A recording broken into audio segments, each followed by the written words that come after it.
السلام علیکم۔ دیکھتی آنکھوں اور مسکراتے ہونٹوں کو کریم کے کا سلام۔ شادی کے بعد ایک آپ بیتی۔ میری عمر ابھی 20 سال تھی کہ میری سوتیلی ماں نے میری شادی کر دی۔ وہ جیسی بھی تھی مگر میرے لیے اس نے اچھا ہی سوچا تھا۔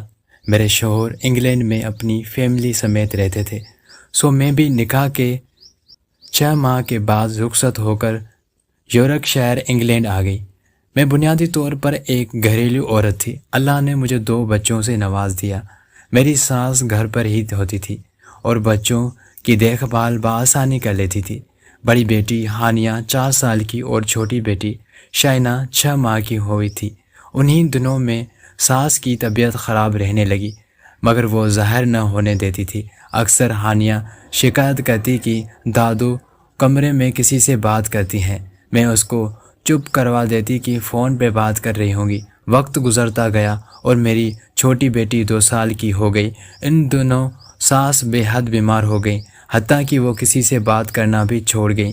میں اس صورتحال سے کافی پریشان تھی۔ ڈاکٹرز نے ان کو ہسپتال میں داخل کر لیا۔ میں نے اسکول سے چھٹیاں لے لیں اور گھر اور بچوں کے ساتھ ساس کا بھی خیال رکھنے لگی مگر وہ نہ بچ سکی اور ایک شام خاموشی سی اس دنیا کو چھوڑ گئیں۔ مرنے سے 1 دن پہلے انہوں نے مجھے پاس بلایا اور اشارے سے قریب آنے کو کہا۔ میں نے ان کے منہ کے قریب جا کر سنا تو وہ بولیں، یہاں سے چلے جاؤ، یہاں مت رہنا۔ ان کی آواز میں نہ جانے کیا تھا کہ میں لرز کر رہ گئی۔ شوہر سے ذکر کیا تو بولے ہسپتال سے جانے کا کہتی ہوں گی۔ ان کو ہسپتال اور دواؤں سے بہت الرجی تھی، اس لیے میں بھی یہی سمجھ بیٹھ کر، مگر میں نہیں جانتی تھی کہ وہ ہم سے کیا کہنا چاہتی تھی۔ اگلے دن ان کی موت سے ہمارا گھر افسردہ ہو گیا۔ 1 ماہ ان کو پاکستان لانے اور تدفین وغیرہ میں لگ گیا۔ واپس گھر پہنچی تو نوکری کی فکر ہوئی۔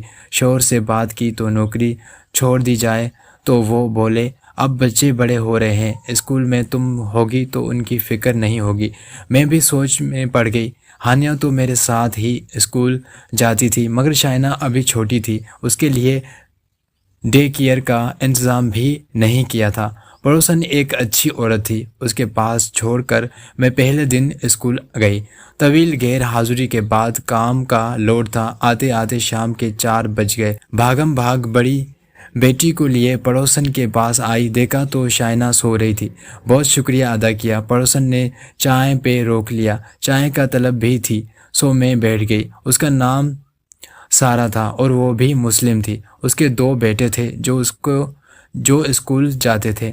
سارا نے بیبی سٹر کی تجویز دی۔ وہ کمپنی کو جانتی تھی جہاں سے بیبی سٹر کے خدمات حاصل کی جا سکتی تھی۔ اندھا کیا چاہے 2 آنکھیں۔ میں نے فوراً رابطہ نمبر لیا۔ سارا نے مجھے بتایا کہ کمپنی میں ایک مسلم لڑکی بھی کام کرتی تھی جس کا نام عالیہ تھا۔ اسی کو بلانے کا کہا کیونکہ سارا بھی ضرورت کے وقت اسی کو بلاتی تھی۔ میں نے کمپنی کو فون کیا اور عالیہ کو بھیجنے کا کہا۔ کمپنی نے شام 8 بجے کا وقت دیا۔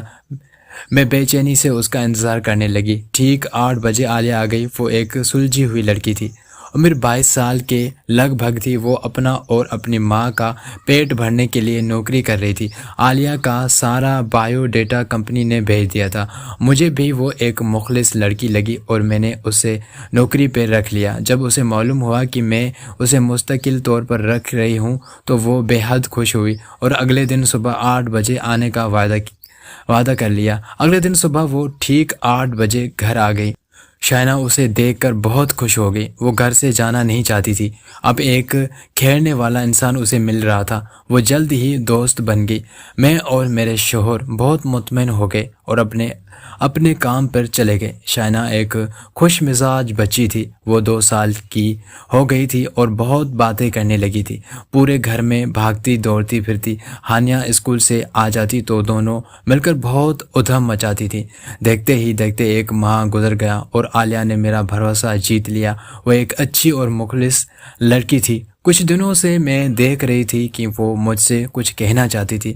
کئی بار وہ کچھ کہنا شروع کرتی مگر بات کو چھوڑ دیتی اور خدا حافظ کہہ کر نکل جاتی۔ میں نے سوچا شاید اس کی ماں ٹھیک نہیں تو چھٹی لینا چاہتی ہوگی۔ یہ سوچ کر میں نے اگلے دن اسے چائے پہ روک لیا۔ وہ کپ ہاتھوں میں لیے گمسم سی بیٹھی تھی۔ میں نے خود ہی اس سے پوچھا کہ سب خیریت ہے؟ وہ مسکرائی اور ہاں میں سر ہلایا۔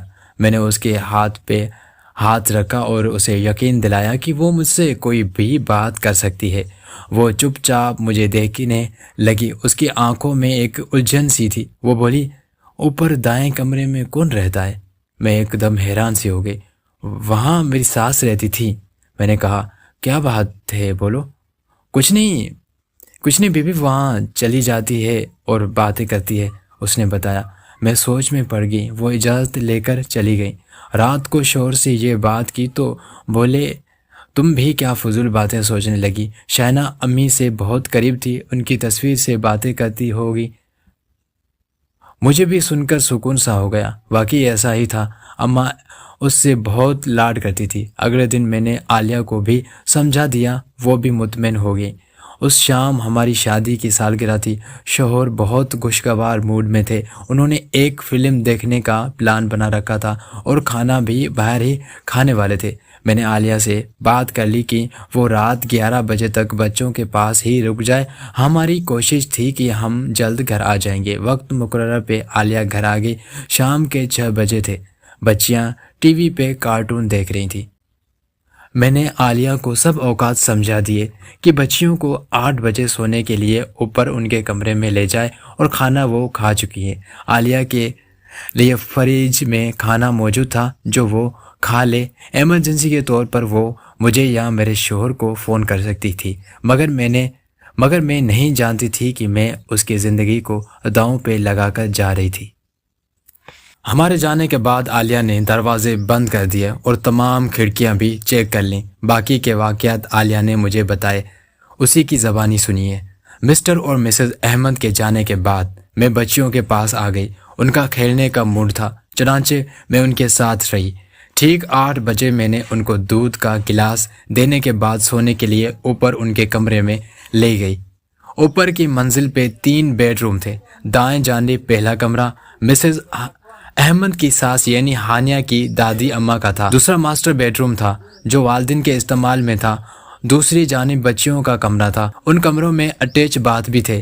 بچیوں کا کمرہ خاصاً کھلا تھا۔ ایک طرف دونوں کے بیڈ لگے تھے، اس کے سامنے بچیوں کے کپڑوں کی الماری تھی۔ سامنے کے حصے میں قالین بچھا کر کھلونوں کے ریک اور ایک چھوٹا سا خیمہ لگا تھا۔ یہ کھیلنے کی جگہ تھی۔ بچیاں خیمے میں بہت خوشی سے کھیلتی تھی۔ اس میں ٹارچ لائٹ اور کچھ کھلونے تھے۔ نیچے ایک نرم گدا بچھا ہوا تھا۔ بچیوں کے بستر ٹھیک کرنے اور ان کو برش کروانے کے بعد ان کے بستر پر لٹا دیا۔ ہانیہ کا سونے کا ارادہ نہیں تھا، بلکہ وہ کہانی سننا چاہتی تھی۔ میں نے ایک کہانیوں کی کتاب کھلونوں کی ریک سے نکال لی جو ہانیہ کی پسندیدہ تھی اور اس میں سے کہانی سنانے لگی۔ اس دوران میں شائنہ سو گئی تھی۔ ہانیہ کو شب بخیر کہہ کر میں نے دروازہ بند کیا اور نیچے آ گئی۔ گھڑی کی سوئیاں 9 بجا رہی تھی۔ مجھے کچھ بھوک لگ گئی تھی۔ میں نے فریج میں جھانکا تو پاستا اور ایک پیزا موجود تھا۔ میں نے پیزا کے 2 سلائس کاٹے اور گرم کرنے اور اوون میں رکھ دیے۔ گھر میں ایک عجیب سی خاموشی تھی۔ مجھے گھبراہٹ سی ہونے لگی تو ماں کو فون ملایا۔ ان سے بات کر کے کافی سکون محسوس ہوا۔ ان سے اپنی گھبراہٹ کا ذکر کیا تو وہ بولی، اکثر نئی جگہ پہ ایسا ہوتا ہے۔ دن میں جہاں کوئی الجھن نہیں ہوتی وہاں رات میں عجیب سی اجنبیت محسوس ہوتی ہے۔ تم پریشان نہ ہو، 2 گھنٹے میں گھر والے آ جائیں گے تو تم آ جانا، میں تمہارے انتظار میں جاگ رہی ہوں۔ یہ بات سن کر مجھے بھی حوصلہ ہوا۔ واقعی میں خواہ مخواہ گھبرا رہی تھی۔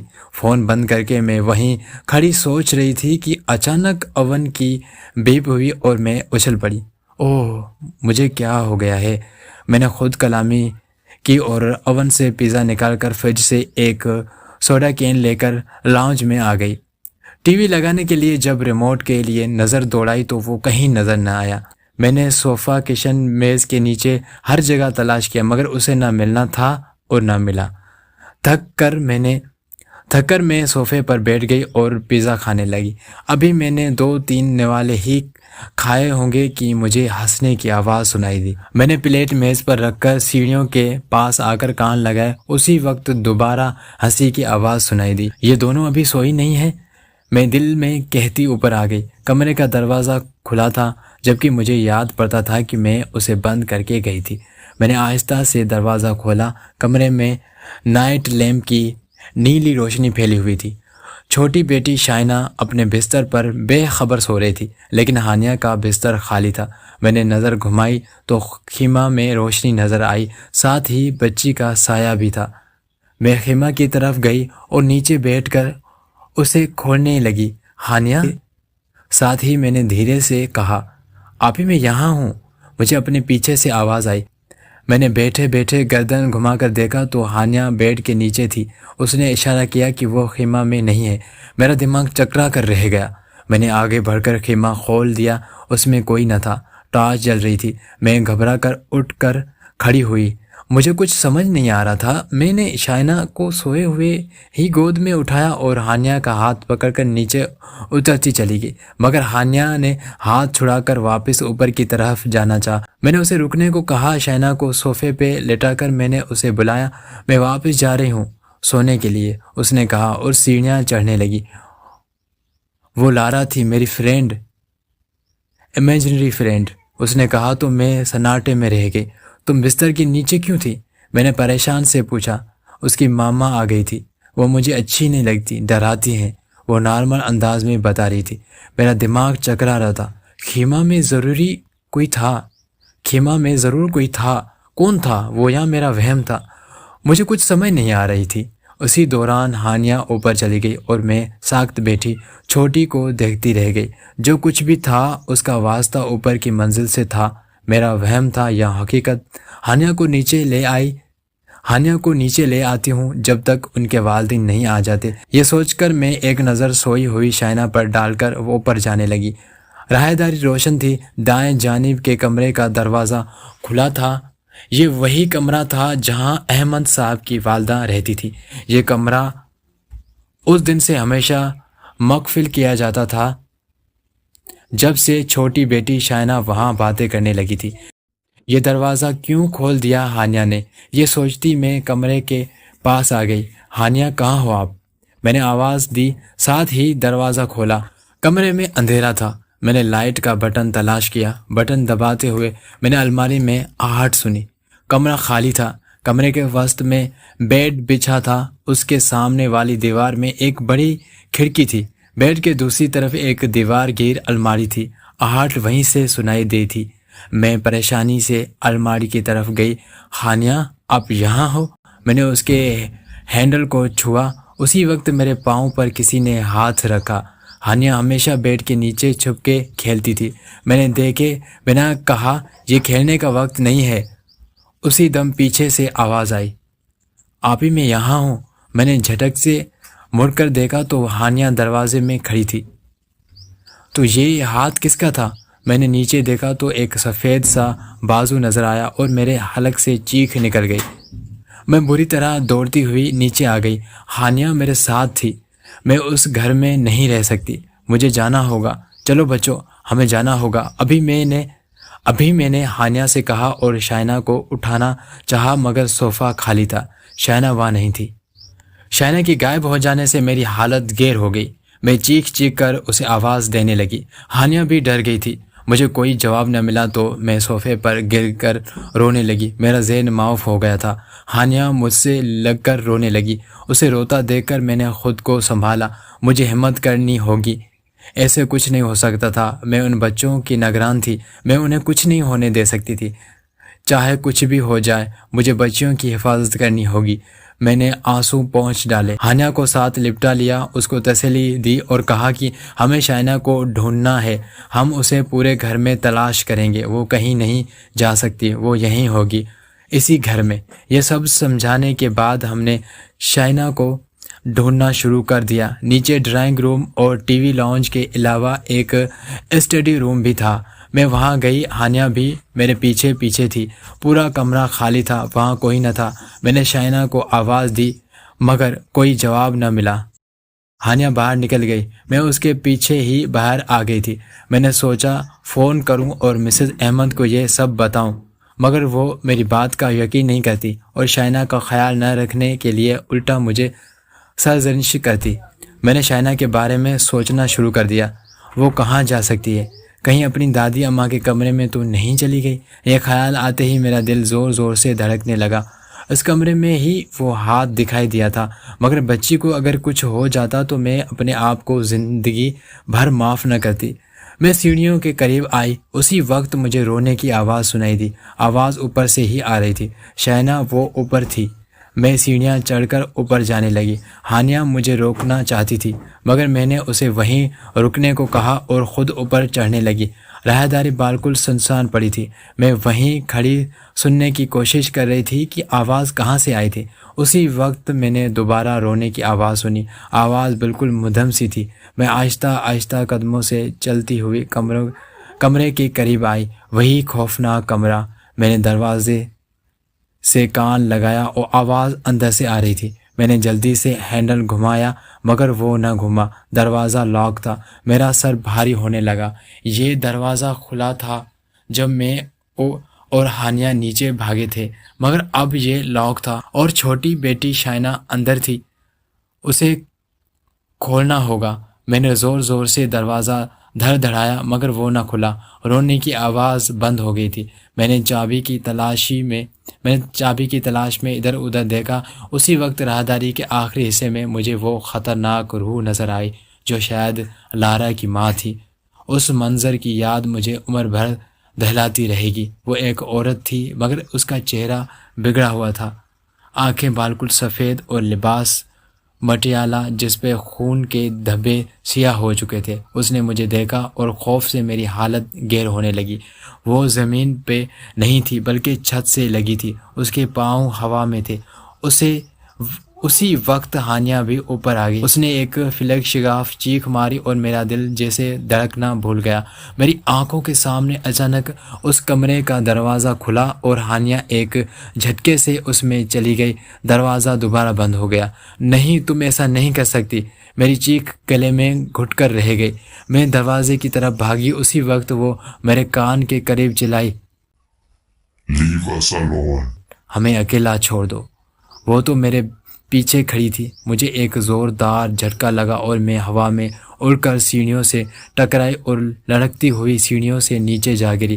میرا سر ریلنگ سے ٹکرایا اور آنکھوں کے سامنے اندھیرا چھا گیا۔ بے ہوش ہونے سے پہلے آخری آواز جو میں نے سنی وہ ہانیہ کی چیخ کی آواز تھی۔ اس کے بعد مجھے کچھ ہوش نہ رہا، یہاں تک کہ واقعات عالیہ نے مجھے سنائے۔ ہم جب کھانے کے بعد گھر پہنچے تو گاڑی سے نکلتے ہی ہمیں ہانیہ کی چیخیں سنائی دی۔ میں اور میرے شوہر گاڑی بند کرنا بھول کر گھر کے اندر بھاگے۔ دیکھا تو عالیہ سیڑھیوں کے نیچے بے ہوش پڑی تھی اور اس کے ماتھے سے خون بہہ رہا تھا۔ ہانیہ اور شائنہ اوپر چلا رہی تھی، ساتھ ہی دروازے پیٹنے کی آوازیں بھی آ رہی تھی۔ ہمیں کچھ سمجھ نہیں آیا کہ یہ کیا ہوا تھا۔ عالیہ کی حالت کافی خراب تھی۔ میرے شوہر نے ایمبولینس کو فون کیا اور میں اوپر بھاگی۔ اوپر پہنچی تو دیکھا کہ میری ساس کے کمرے سے بچوں کی آوازیں آ رہی تھی۔ میں نے ہینڈل گھمایا تو دروازہ کھل گیا۔ اندر دونوں بچیاں بند تھیں، رو رو کر برا حال تھا۔ ہانیہ کے بائیں گال پہ نیل پڑا تھا اور ہونٹ بھی پھٹا ہوا تھا۔ اس نے مجھے دیکھا تو روتی ہوئی مجھ سے لپٹ گئی۔ شائنہ زمین پہ لیٹی تھی، اس کے ہاتھ میں ایک ڈائری تھی۔ میں نے اسے گود میں لیا اور نیچے آ گئی۔ عالیہ کے لیے ایمبولینس آ گئی تھی، وہ ابھی تک بے ہوش ہی تھی۔ ہانیہ اسے دیکھ کر آپی آپی چلانے لگی۔ آپی کو کیا ہوا؟ وہ مجھ سے پوچھ رہی تھی۔ میری سمجھ میں کچھ نہیں آ رہا تھا۔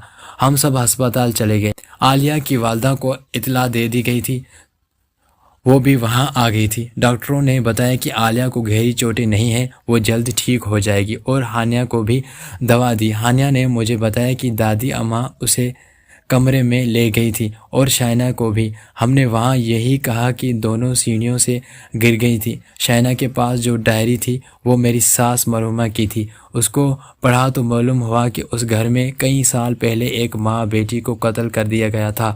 پولیس کو قاتل کا سراغ نہ مل سکا تھا، بعد میں معلوم ہوا کہ باپ ہی ان دونوں کا قاتل تھا۔ ان کی روح اب تک وہیں تھی، وہ وہاں کسی کو آباد نہیں دیکھ سکتی تھی۔ میری ساس نے ایک روحانی عمل کے ذریعے ان کو اپنے کمرے تک محدود رکھا تھا، مگر ان کی وفات کے بعد وہ بچیوں پہ حاوی ہونے لگی تھی۔ دوسرے روز عالیہ نے جب یہ سب واقعات سنائے تو مجھے اپنی ساس کی بات یاد آئی کہ یہاں سے چلے جانا، یہاں مت رکنا۔ عالیہ نے جو کیا میں اس کا بدلہ نہیں دے سکتی تھی، اس نے اپنی جان کو خطرے میں ڈالا تھا۔ ہم نے اسی ہفتہ مکان بدل لیا۔ اس عرصہ بھی میں بچوں کے ساتھ ایک ملنے والوں کے گھر رہی۔ میری بچیاں اور عالیہ آج بھی بہت اچھے دوست ہیں، اور عالیہ اور اس کی والدہ ہمارے گھر کے فرد کی طرح ہیں۔